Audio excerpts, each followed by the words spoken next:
Hadis disebut dalam satu hadis an Uqbah bin Amir an Nabi sallallahu alaihi wasallam qal, Nabi bersabda, iza ra'aita, cuba terjemah.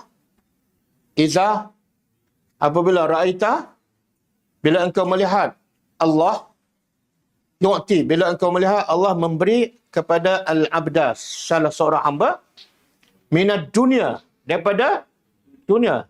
Kalau kamu lihat Allah bagi kemewahan dunia pada seseorang, ala ma'asihi, dalam keadaan dia melakukan maksiat. Ma yuhibbu, apa yang dia suka. Fa innama huwa istidraj. Sesungguhnya itu hanyalah istidraj. Nah. Jadi macam mana kita nak tahu beza? Allah bagi harta sebagai nikmat dengan Allah bagi harta sebagai istidraj. Macam mana kita nak bezakan?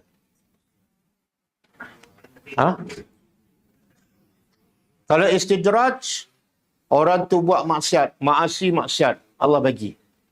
Lagi dia buat maksiat, lagi Allah bagi. Yang sakit jadi sihat, yang miskin jadi kaya. Boleh faham? Tapi kalau Allah bagi dalam keadaan dia mentaati Allah, dia taat, Allah tambah lagi kekayaan, kemewahan. Itu bukan istidraj. Itu dia panggil syukur nikmat. Sebab Allah janji, la in syakartum, kalau kamu bersyukur dan mentaati aku akan tambah lagi nikmat tersebut. Okey? Jadi pastikan kita dapat nikmat bukan dalam keadaan kita melakukan maksiat. Macam ada orang ambil rasuah kan? Ambil rasuah, selamat. Ambil rasuah, selamat. Lagi kaya, lagi Allah tambah. Ada kan? Tengok-tengok sampai di rumah dia penuh dengan duit.